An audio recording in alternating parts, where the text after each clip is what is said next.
हाँ जी, स्वागत है आप सभी का आपके अपने YouTube channel sky chemistry classes में। और आज की क्लास में अपन एक नया चैप्टर शुरू करने वाले हैं।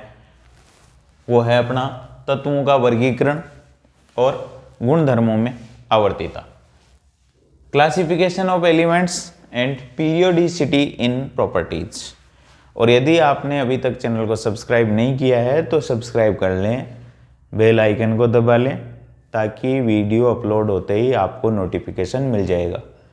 क्योंकि अपन केमिस्ट्री के अंदर इस चैनल पर एक बहुत लंबी रेस लगाने वाले हैं, तो रेस में आप मेरे साथ बने रहें, इसलिए आपको चैनल को सब्सक्राइब कर लेना चाहिए और बेल आइकन को भी दबा लेना चाहिए। अब देखो, तत्वों का वर्गीकरण, क्लासिफिकेशन, यानी प्रकृति के अंदर तत्व मिलते हैं। हाइड्रोजन मिला, हीलियम मिला, लिथियम मिला, बेरिलियम मिला, बोरोन मिला, कार्बन मिला, नाइट्रोजन मिला, बहुत सारे आयरन मिला, कॉपर मिला, जिंक मिला, बहुत सारे तत्व मिलते हैं। किराने के सामान की जो दुकान होती है उसमें बहुत सारे आइटम मिलते हैं। अलग अलग फैक्ट्रियों में साबुन अलग जगह बनता है, तेल अलग जगह, चावल किसान के खेत से आते हैं, शैम्पू किसी फैक्ट्री में बनते हैं, दाल किसान के खेत में बनती है। अब उनको दुकानदार वहाँ से अलग अलग इकट्ठा करके लाता है और अपनी दुकान में रख लेता है। ऐसे ही मान लो कपड़े की दुकान में गए अपन, तो कपड़े की दुकान में क्या होता है, अलग अलग साइज़ की, मान लो किसी को जीन्स चाहिए, किसी की साइज़ अपने को चाहिए 30 की साइज़ की चाहिए, 38 की चाहिए, 35 की चाहिए, 36 की चाहिए, 34 की चाहिए, 32 साइज़ की चाहिए। तो कमर की साइज़ के हिसाब से अलग अलग जीन्स चाहिए, तो वहाँ भी आपको वर्गीकरण मिलेगा। यानी अगले के पास दुकान में 1000 जीन्स है तो एक कॉलम में आपको 32 वाली मिलेगी, एक में 30 की, एक में 34, 36, 38, इस तरीके से। शर्ट्स जो हैं वो अलग मिलेंगे। और किराने की दुकान में किराने का व्यापारी क्या करता है, अपने जो दुकान का सामान है उसमें आपको शैम्पू के पाउच आपको अलग टंगे हुए दिखाई देंगे, दाल आपको अलग जगह दिखाई देगी, चावल आपको अलग जगह दिखाई देंगे और साबुन आपको अलग जगह दिखाई देंगे।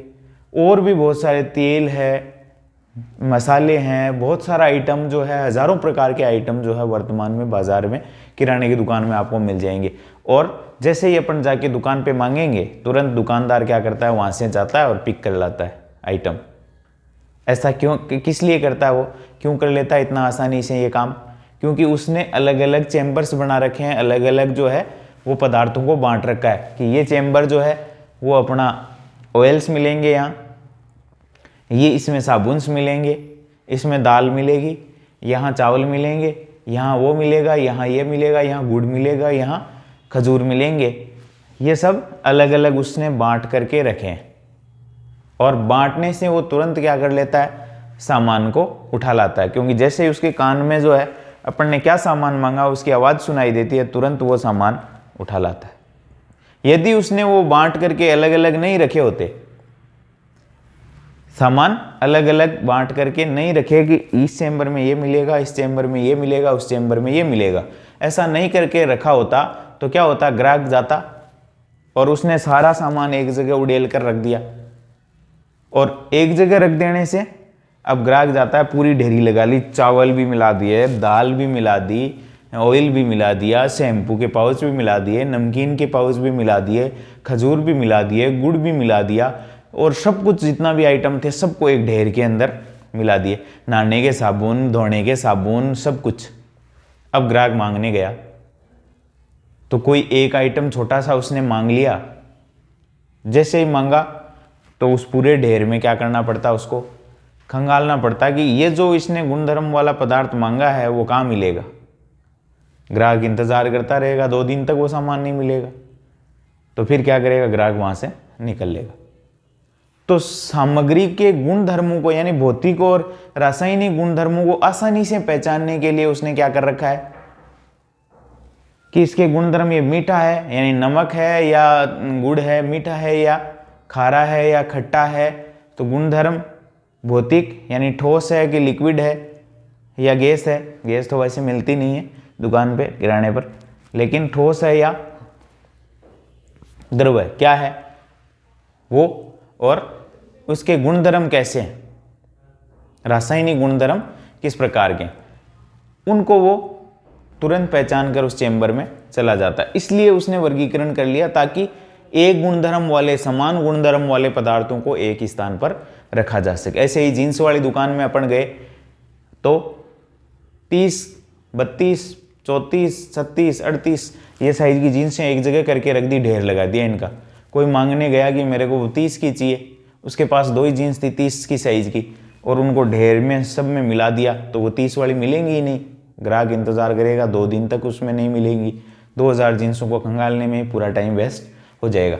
इसलिए दुकानदार क्या करके रखते हैं, वर्गीकरण करके रखते हैं। किसका? पदार्थों का, अलग अलग उनको बांट करके रखते हैं। ठीक वैसे ही आवर्त सारणी भी क्या है, उसमें भी तत्वों को वर्गीकृत किया गया है। यानी प्रकृति के अंदर जो पाए जाने वाले तत्व हैं उनको अलग अलग भौतिक और रासायनिक गुणधर्मों के आधार पर बांट करके रख दिया गया है। और भौतिक और रासायनिक गुणधर्मों के आधार पर तत्वों को अलग अलग वर्गों में बांट करके रख देना ही क्या है, तत्वों का वर्गीकरण। तो बात यह हो गई कि भौतिक या रासायनिक गुणों के आधार पर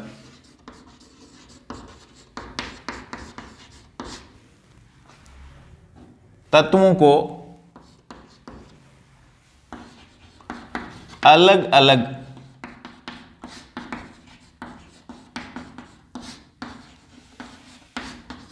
कर देना ही तत्वों का वर्गीकरण कहलाता है।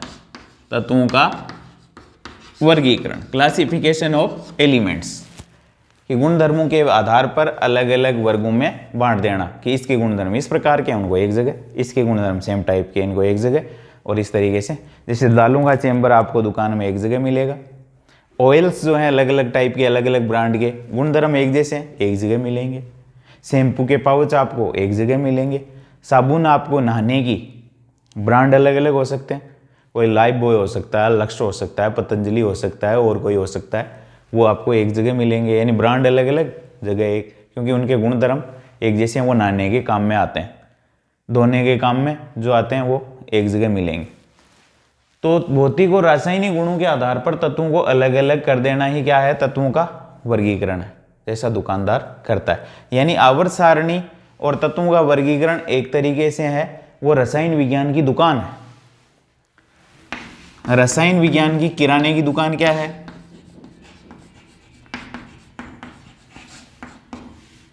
रसायन विज्ञान का किराना वो है तत्वों का वर्गीकरण, यानी आवर्त सारणी। किराने की दुकान के अंदर जिस प्रकार से वर्गीकरण होता है, ठीक उसी प्रकार से तत्वों का वर्गीकरण किया गया है। अब 1800 तक 1800 तक 31 तत्व ज्ञात थे। तो जब तत्वों की संख्या कम थी तो वर्गीकरण की आवश्यकता ही कम पड़ती थी। यानी पुराने जमाने के अंदर किराने की दुकानों पर इतना सामान नहीं होता था, तो दुकानदारों को कैसे ही रख ली, ज़्यादा फर्क नहीं पड़ता था, क्योंकि दाल मिलती थी, चावल मिलती, थोड़ा बहुत वर्गीकरण से काम चल जाता था। और इतना ये जो आइटम वर्तमान में बेचा जा रहा है वो नहीं हुआ करता था, तो इतने वर्गीकरण की आवश्यकता नहीं थी। लेकिन जैसे जैसे समय जो है वो प्रगति करता रहा तो सामान जो आइटम्स थे उनकी संख्या बढ़ गई। अपन दैनिक जीवन में बहुत सारे आइटम्स जो हैं अलग अलग प्रकार के इस्तेमाल करते हैं। तो शुरुआत में 1800 तक 31 तत्व ज्ञात थे और उनको फिर अलग अलग वैज्ञानिकों ने व्यवस्थित करने का प्रयास किया। 1865 तक 63 तत्व ज्ञात हो गए। यानी कितने तत्व ज्ञात हो गए? 63। जैसे जैसे समय बीतता गया वैसे वैसे तत्वों की संख्या जो है, खोजे गए तत्वों की संख्या बढ़ती गई। वर्तमान में लगभग 114 तत्व ज्ञात। अब इतने तत्व ज्ञात हो गए, यानी दुकान में आइटम की संख्या बढ़ गई, सामानों की संख्या बढ़ गई, तो फिर उनको व्यवस्थित करना जरूरी है, क्योंकि ग्राहक को देखते ही ये उसको चीज़ नज़र आ जाए दुकान के अंदर प्रवेश करते ही कि ये सामग्री उसको चाहिए, जो दिखता है वो बिकता है, तो गुणधर्म उसको तुरंत। यदि ढेर के अंदर पड़ी हुई है तो उसको दिखेगा ही नहीं, दिखेगा नहीं तो बिकेगा नहीं। तो आवर्त सारणी के अंदर 114 तत्व आ गए वर्तमान में। जैसे जैसे संख्या बढ़ती गई, आज 31 है, कल को 35 हो गए, फिर 40 हो गए, 50 हो गए, तो जैसे जैसे संख्या बढ़ती गई वैसे वैसे तत्वों को फिर व्यवस्थित करना प्रारंभ कर दिया गया। दुकानदार भी क्या करता है, आइटम्स की संख्या जैसे जैसे बढ़ती है उसको व्यवस्थित करने का प्रयास करता है। जैसे मेडिकल की दुकान में क्या होता है, हजारों प्रकार की दवाइयाँ होती है, अपन जो मांगते हैं वो ले आता है दुकानदार। क्यों ले आता है, क्योंकि उसने ये बांट रखा है कि सिर दर्द की दवाई उस बॉक्स में रखी हुई है, यानी उस चेम्बर के अंदर रखी हुई है, पेट दर्द की उसमें रखी हुई है, दांत खाज खुजली की उसमें रखी हुई है। तो वर्गीकरण अलग अलग कर रखा है, तुरंत पहचान जाता है, नाम लेते ही वहाँ सीधा जाता है।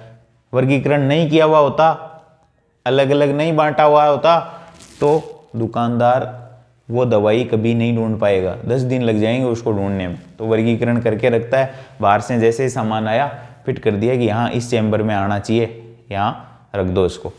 तो यहाँ वर्तमान में 114 तत्व हैं और इन तत्वों को व्यवस्थित सुव्यवस्थित स्थान देने के लिए कि एक गुण धर्म वाले तत्वों को एक साथ रखा जा सके, उसका प्रयास वैज्ञानिकों ने शुरू कर दिया, ताकि उनके गुणधर्मों को, भौतिक और रासायनिक गुणधर्मों को आसानी से पहचाना जा सके। इसलिए तत्वों के वर्गीकरण की आवश्यकता हुई। तो तत्वों के वर्गीकरण की आवश्यकता क्यों पड़ी,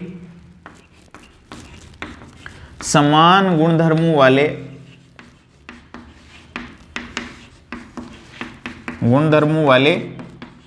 तत्वों को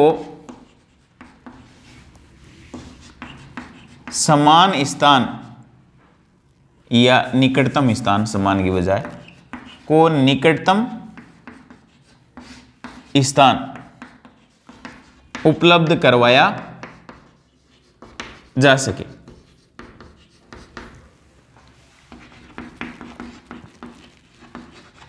जिससे तत्वों की पहचान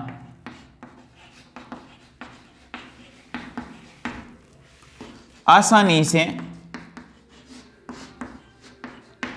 हो सके, कि इनके ये एक जगह रखे हुए हैं, पास पास रखे हुए हैं, तो इनके गुणधर्म एक जैसे होंगे। इसलिए तत्वों के वर्गीकरण की आवश्यकता पड़ी अपने को, कि व्यवस्थित कर देते हैं थोड़ा सा, जिससे पहचान में आसानी रहेगी। तो ये तो बात हुई आवर्त सारणी और तत्वों के वर्गीकरण की आवश्यकता क्यों हुई। तो समान गुणधर्म वाले तत्वों को एक स्थान पर रख दिया गया, फिर दूसरे प्रकार के समान गुणधर्म वालों को एक साथ रख दिया गया, ताकि पहचानने में, भौतिक और रासायनिक गुणधर्मों को पहचानने में आसानी हो सके। इसलिए तत्वों का वर्गीकरण किया गया। फिर इसके अंदर अपन आगे देखेंगे गुणधर्मों में आवर्तिता, यानी सब तत्वों को अपन जब व्यवस्थित कर देंगे, यानी आधुनिक आवर्त सारणी पढ़ लेंगे, उसके बाद इनमें गुणधर्म अप टू डाउन, आवर्त सारणी में ऊपर से नीचे की ओर चलने पर कैसे बदलते हैं, यानी परमाणु आकार कैसे प्रभावित होता है, विद्युत ऋणता, इलेक्ट्रॉन लब्धि, एंथैल्पी, इलेक्ट्रॉन, कई सारे गुणधर्म हैं, वो कैसे बदलते हैं अप टू डाउन, बाईं से दाईं ओर चलने पर, वो कहलाती है गुणधर्मों में आवर्तिता। पीरियोडिसिटी इन प्रॉपर्टी, वो भी आगे अपन डिटेल से पढ़ने वाले। तो तत्वों का वर्गीकरण क्यों किया गया। अब तत्वों के वर्गीकरण की शुरुआत जो है वो कहाँ से हुई, वो देखते हैं अपन, कि सबसे पहले शुरुआत में तत्वों की संख्या कम थी, तो वर्गीकरण की शुरुआत किसने की और कैसे की, और कौन कौन से नियम बनाए गए। अब तत्वों के वर्गीकरण की सबसे पहले शुरुआत करता है डोबेराइनर। डोबेराइनर ने त्रिक नियम दिया था, ट्रायड रूल 1829 में, और क्या कहता है कि तत्वों को परमाणु भारों के बढ़ते क्रम में व्यवस्थित करने पर, तत्वों को परमाणु भारों के बढ़ते क्रम में व्यवस्थित करने पर प्रथम और तृतीय तत्व के परमाणु भारों का औसत द्वितीय तत्व के परमाणु भार के बराबर होता है। और उसने समान गुणधर्म वाले तत्वों के तीन तीन क्या बताती है, तीन तीन तत्वों के समूह बना दिए, जिनको त्रिक के नाम से जाना जाता है। यानी लिथियम, सोडियम, पोटेशियम, ये तो हो गए तत्व और ये हो गए परमाणु भार।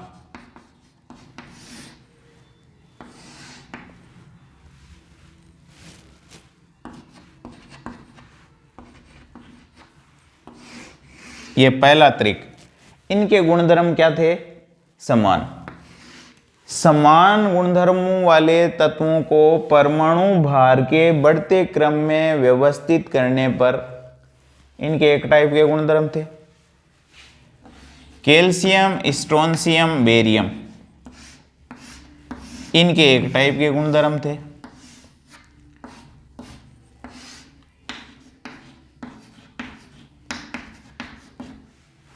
ये हो गया दूसरा त्रिक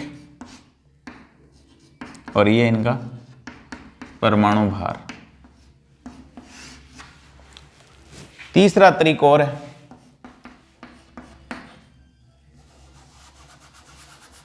क्लोरीन, ब्रोमीन, आयोडीन।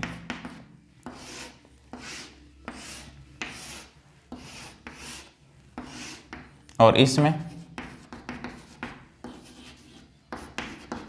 ये हो गए एलिमेंट्स और ये हो गए उनके परमाणु।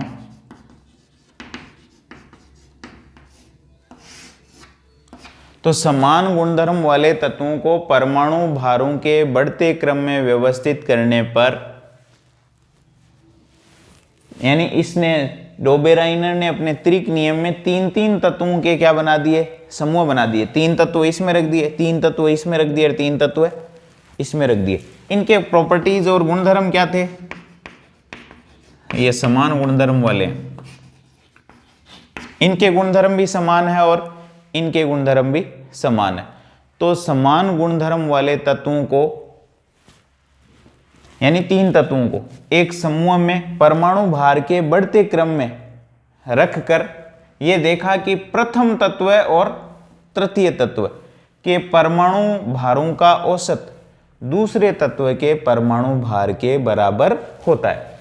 यानी पहले तत्व का परमाणु भार, यानी सोडियम का परमाणु भार क्या हो जाएगा? लिथियम का परमाणु भार और पोटेशियम का परमाणु भार 7 + 49। औसत क्या होता है? राशियों का योग बटा राशियों की संख्या। राशियों का योग हो जाएगा 46 / 2 23। देखो क्या कहता है डोबेराइनर का त्रिक नियम। उसने तीन तीन तत्व जो समान गुणधर्म वाले थे उनके समूह बनाकर रख दिए। इनको कहते हैं त्रिक। ये पहला त्रिक, ये दूसरा त्रिक और वो तीसरा त्रिक रख दिए। रखने के बाद ये देखा समान गुणधर्म वाले तीन तीन तत्वों को समूह बनाकर परमाणु भार के बढ़ते क्रम में, ये 7 फिर 23 है 39, परमाणु भार के बढ़ते क्रम में रखने पर पाया कि पहले तत्व का, किसी त्रिक में पहले तत्व का परमाणु द्रव्यमान और तीसरे तत्व के परमाणु द्रव्यमान का औसत दूसरे या बीच वाले तत्व के परमाणु द्रव्यमान के बराबर होता है। यह क्या था? डोबेराइनर का त्रिक नियम, ट्राइड रूल ऑफ डोबेराइनर। फिर अगला जो है उसमें भी ऐसा ही था, लगभग बराबर होंगे, कोई एग्जैक्ट कोई जरूरी नहीं, आसपास होंगे। और इसमें भी ऐसा ही, यानी इस और इसको जोड़ करके इसका औसत निकालेंगे तो ये 88 आएगा और उसका और इसका औसत निकालेंगे तो लगभग 80 आएगा। तो ये तीन त्रिक उसने ज्ञात कर लिए। कौन कौन से? Lithium, sodium, potassium, calcium, strontium, barium, chlorine, bromine, iodine. ये तीन त्रिक डोबेराइनर ने ज्ञात कर लिए। इनके गुणधर्म कैल्शियम, स्ट्रोंशियम, बेरियम के एक टाइप के, क्लोरीन, ब्रोमीन, आयोडीन के एक टाइप के और लिथियम, सोडियम, पोटेशियम के गुणधर्म एक टाइप के। अब डोबेराइनर साहब ने प्रयास अच्छा किया क्योंकि शुरुआत में कम ही तत्व ज्ञात थे, तो इन समान गुणधर्म वाले तत्वों को परमाणु भारों के बढ़ते क्रम में व्यवस्थित कर लिया और फिर एक नियम निकाल लिया कि पहले और तीसरे तत्व के परमाणु भारों का या परमाणु द्रव्यमानों का औसत दूसरे तत्व के बराबर होता है। अब कमी क्या रह गई डोबेराइनर साहब के नियम में? कमी यह रह गई कि वो तीन ही त्रिक ज्ञात कर पाए, आगे त्रिक वो निर्धारित नहीं कर पाए कि समान गुणधर्म वाले तीन तीन तत्वों के समूह तीन ही बना पाए, आगे नहीं बढ़ पाए, इसलिए डोबेराइनर साहब का त्रिक नियम यहाँ आके फ्लॉप हो जाता है।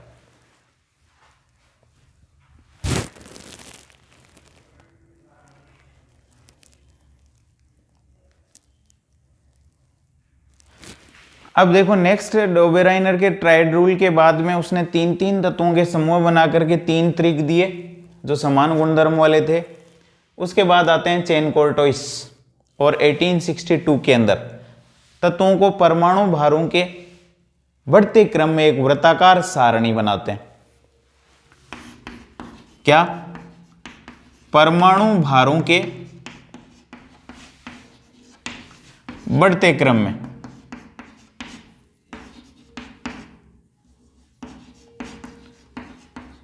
तत्वों की क्या बनाई? वृत्ताकार सारणी बना ली। किसने? चेन कोर्टोइस ने। ABED चेन कोर्टोइस 1862 के अंदर परमाणु भारों के बढ़ते क्रम में तत्वों की एक वृत्ताकार सारणी बना ली, बढ़ते क्रम में रख दिया इस तरीके से, और उसमें तत्वों के गुणधर्मों की आवृत्ति और पुनरावृत्ति को दर्शाया। इस वृत्ताकार सारणी में तत्वों के आवृत्ति यानी बार बार आने वाले, और पुनरावृत्ति गुणधर्मों को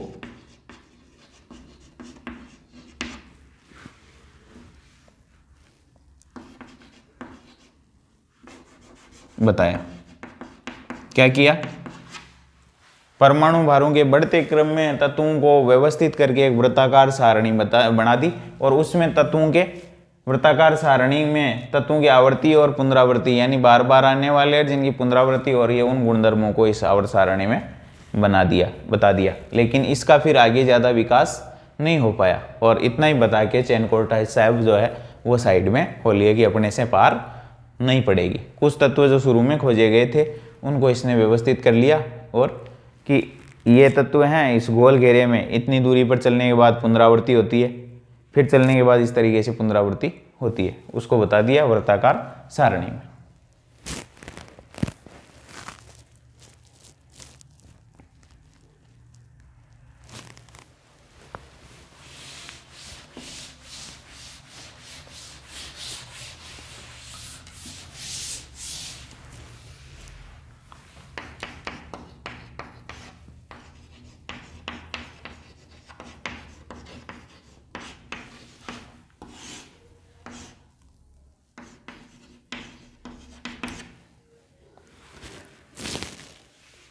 चेन कोर्टोइस साहब के बाद में आते हैं अष्टक नियम लेकर के जॉन न्यूलैंड्स।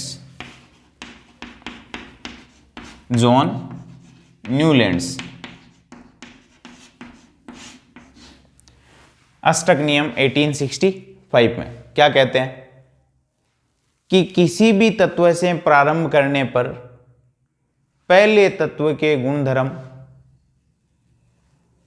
की पुनरावृत्ति 8वें तत्व द्वारा होती है। यानी किसी भी तत्व से प्रारंभ करने पर 8वें तत्व के जो गुणधर्म है वो पहले तत्व के गुणधर्मों की पुनरावृत्ति करते हैं। क्या है इसका स्टेटमेंट? कि किसी भी तत्व से प्रारंभ करने पर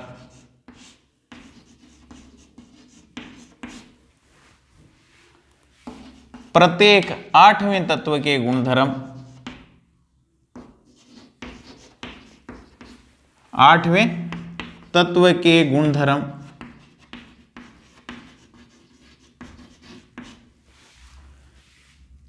प्रथम तत्व के समान होते हैं।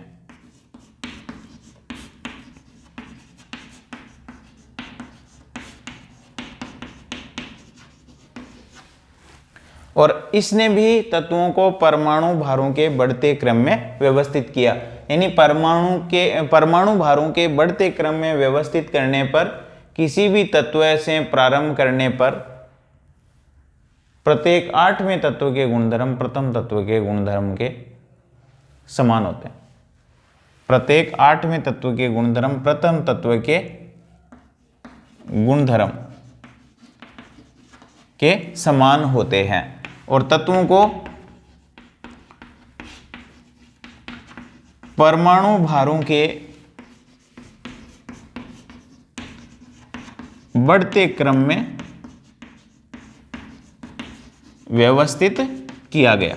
व्यवस्था किस प्रकार की थी कि तत्वों को परमाणु भारों के बढ़ते क्रम में रखा गया, जैसे lithium, beryllium, boron, carbon, nitrogen, oxygen, fluorine, इस तरीके से सोडियम, पोटेशियम, सोडियम के बाद में मैग्नीशियम, मैग्नीशियम के बाद aluminium, silicon, phosphorus, sulphur, chlorine, इस तरीके से। तो तत्वों को परमाणु भारों के बढ़ते क्रम में व्यवस्थित कर दिया। तो लिथियम जो है वो आपको पता है कितने नंबर पे आता है, हाइड्रोजन, हीलियम, लिथियम। लिथियम के बाद में beryllium, boron, carbon, nitrogen, oxygen, oxygen के बाद में फ्लोरीन, फ्लोरीन के बाद नियोन, नियोन के बाद में सोडियम। कितने नंबर पे, 11 नंबर पे। तो प्रत्येक 8वें तत्व के किसी भी तत्व से प्रारंभ करने पर तत्वों को परमाणु भारों के बढ़ते क्रम में व्यवस्थित करके किसी भी तत्व से प्रारंभ करने पर प्रत्येक 8वें तत्व के गुणधर्म प्रथम तत्व के गुणधर्मों के समान होते हैं। यानी जहां से भी अपन शुरू करेंगे, जिस तत्व से भी शुरू करेंगे, उसके ठीक 8वें नंबर पे आने वाला तत्व है वो पहले तत्व से गुणधर्मों में समानता दर्शाता है। और न्यूलैंड्स ने अपने अष्टक नियम की तुलना संगीत के सुरों से कर दी। संगीत के सुरों से। अब सुर क्या है, सा, रे, गा, मा, पा, धा, नी, सा, ये संगीत के सुर है। 1 2 3 4 5 6 7 8, देखो पहला और 8वां सेम है। यानी पहले किसी भी तत्व से शुरू करके पहले तत्व के गुणधर्म 8वें तत्व के गुणधर्मों से मिलते हैं, क्योंकि संगीत का पहला सुर और 8वें सुर समान है। तो यह था न्यूलैंड्स का अष्टक नियम। तत्वों को परमाणु भारों के बढ़ते क्रम में व्यवस्थित करके किसी भी तत्व से प्रारंभ करने पर प्रथम तत्व के गुणधर्म 8वें तत्व के गुणधर्म के समान या 8वें तत्व के गुणधर्म प्रथम तत्व के गुणधर्मों के समान थे। यह था न्यूलैंड्स का अष्टक नियम। अब न्यूलैंड्स के अष्टक नियम में क्या कमियां रह गई, तो ये केवल कैल्शियम तक के हल्के तत्वों पर ही लागू किया जा सका, बाकी आगे के तत्वों पर यह गुणधर्म ये नियम लागू नहीं होता। यह केवल कैल्शियम तक के हल्के तत्वों पर ही लागू होता है, इसलिए फ्लॉप साबित हुआ। बेरिलियम, मैग्नीशियम के गुणधर्म एक जैसे, ये 4 नंबर पे, ये 12 नंबर पे।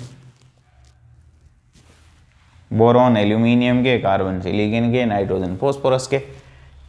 तो ये कैल्शियम तक के हल्के तत्व 20 नंबर पे आता है, कैल्शियम उस पर ही लागू होता है, इसलिए ये आगे नहीं बढ़ पाया। ये था न्यूलैंड्स का अष्टक नियम। क्या करते हैं इसमें, तत्वों को परमाणु भारों के बढ़ते क्रम में व्यवस्थित करके और फिर ये देखते हैं कि पहले तत्व के गुणधर्मों के समान ही प्रत्येक आने वाले 8वें तत्व के गुणधर्म होते हैं।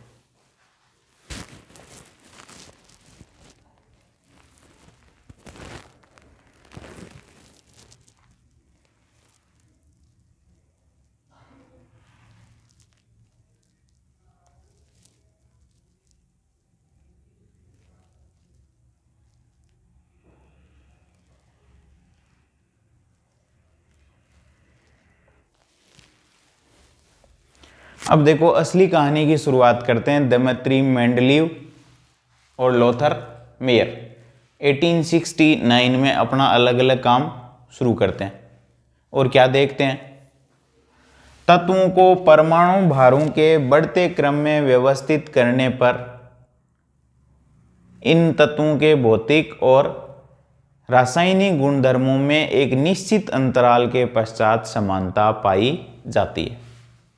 क्या कहते हैं, दिमित्री मेंडलीव और लोथर मेयर अलग अलग काम शुरू करते हैं अपना अपना, ये अलग काम शुरू करता है और वो अलग, कब, 1869 में। लेकिन दोनों जो है मिलकर के एक ही निष्कर्ष पर पहुंचते हैं। क्या निष्कर्ष है कि तत्वों को परमाणु भारों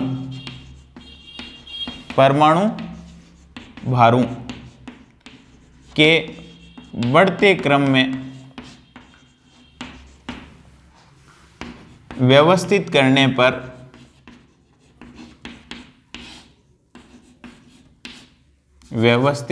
पर इन तत्वों के भौतिक एवं रासायनिक गुणों में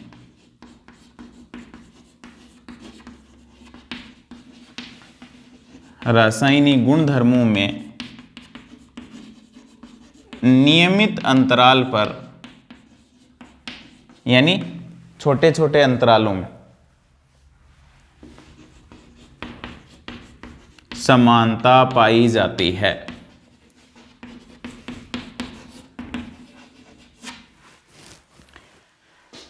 Lothar Meyer, Mendeleev, Dmitry Mendeleev, सबसे ज़्यादा योगदान इन्हीं का है आवर्त सारणी के विकास में। 1869 में अलग अलग काम शुरू करते हैं अपना अपना, एक ही निष्कर्ष पर पहुंचते हैं लास्ट में, क्या कि तत्वों को परमाणु भारों के बढ़ते क्रम में व्यवस्थित करने पर इन तत्वों के भौतिक और रासायनिक गुणधर्मों में नियमित अंतराल पर समानता पाई जाती है। अब लोथर मेयर साहब जो है, लोथर मेयर ने क्या देखा, अब देखो लोथर मेयर साहब ने तत्वों के भौतिक गुणधर्मों और परमाणु भारों, तत्वों के भौतिक गुणधर्म, अब भौतिक गुणधर्म में जैसे आ गया परमाणविक आयतन हो गया,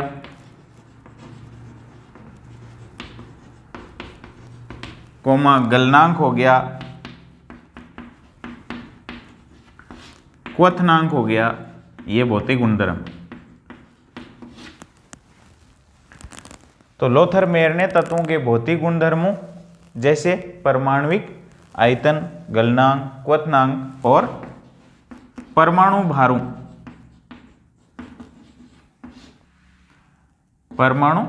भारों के मध्य ग्राफ या वक्र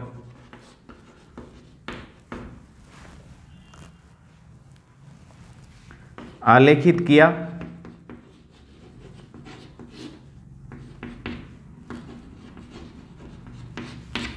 ग्राफ खींच दिया किसके मध्य,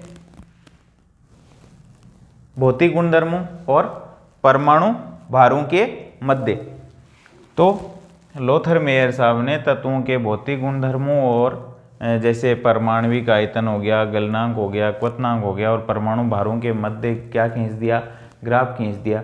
और ये ग्राफ क्या बताते हैं, निश्चित समुच्चयों के समान गुणधर्मों को निरूपित करते हैं, बताते हैं।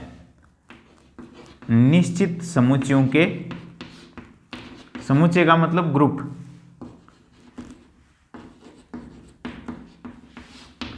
समुच्चयों के समान गुणधर्मों को